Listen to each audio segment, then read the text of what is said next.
আসসালামু আলাইকুম everyone, welcome to my channel Sumana creations. কেমন আছেন সবাই? আজকের ভিডিওর টপিক হচ্ছে মিডিয়া বা মিডিয়াম কি এবং এর কাজ কি।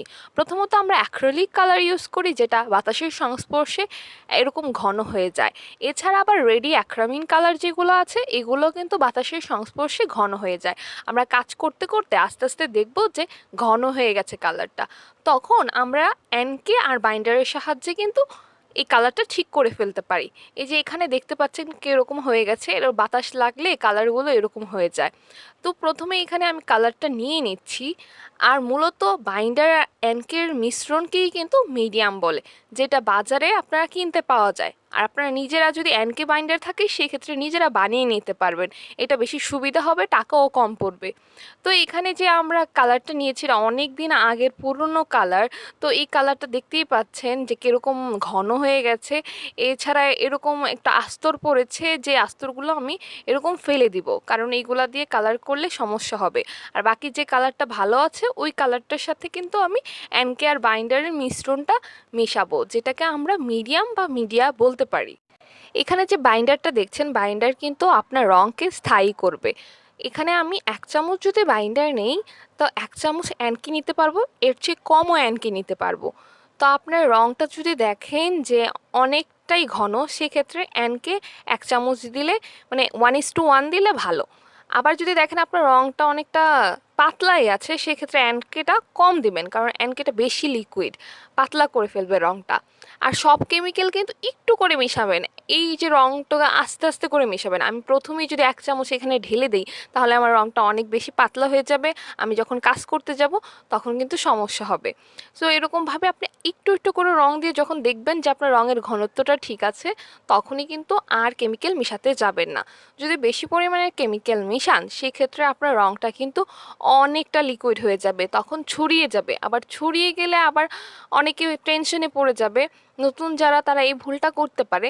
একসাথে অনেক বেশি করে যদি অ্যানকে বাইন্ডারের মিশ্রণ দিয়ে দেন বা মিডিয়াম ইউজ করেন, সেক্ষেত্রে বেশি পাতলা হয়ে যাবে। যদি এরকমও হয়, চেষ্টা করবেন না করার। হয়ে গেলে সাথে একটু এপ্রিটন মেশালেই কিন্তু রঙটা ছড়িয়ে যাবে না।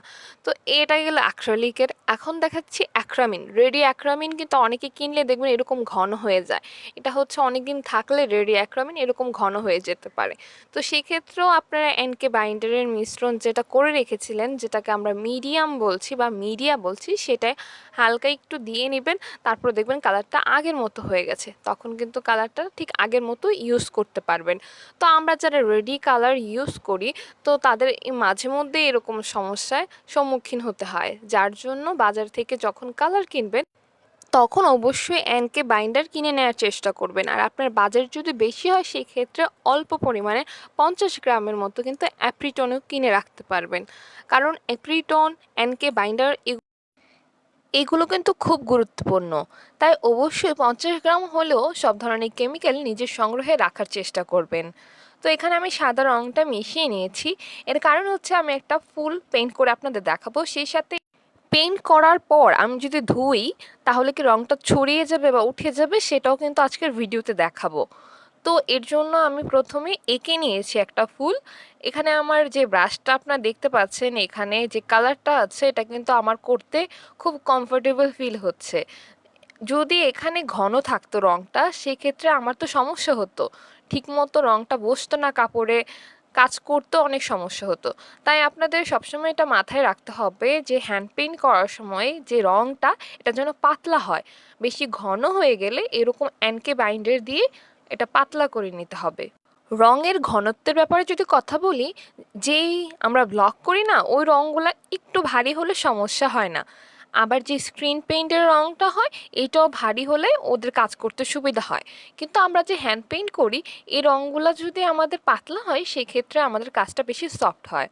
যেমন আমরা যখন রেডি কালার ইউজ করি বা অ্যাক্রিলিক কালার ইউজ করি, তার চেয়ে বেশি সফট হয় যখন আমরা নিজেরা রঙটা বানিয়ে কাজ করি র কালার দিয়ে। তো র কালার দিয়ে যখন কাজটা করি, সেখানে কিন্তু আমাদের দেখা যায় রঙটা খুব পাতলা হয়, সেক্ষেত্রে আমাদের কাজটাও সফট হয়। তাই সবসময় আমরা চেষ্টা করব রঙের লিকুইডের পরিমাণ যেন পাতলা থাকে, সেই জিনিসটা খেয়াল রাখা। তো এর জন্য প্রথমত আপনি যেই কালার দিয়ে যদি নতুন হন, যেই কালার দিয়ে শুরু করবেন, এই বিষয়টা খেয়াল রাখলেই চলবে। অ্যাক্রিলিক দিয়েও পেইন্ট করতে পারেন নতুন হলে, আর রেডি কালার দিয়েও করতে পারেন। কারণ অনেকেই শখের বশে কাজটা শুরু করে, তো তারা এত কেমিক্যাল অনেক কিছু কিনে ঘরের মধ্যে রেখে না দিয়ে এর চেয়ে ভালো আপনারা রেডি কালার দিয়ে শুরু করেন।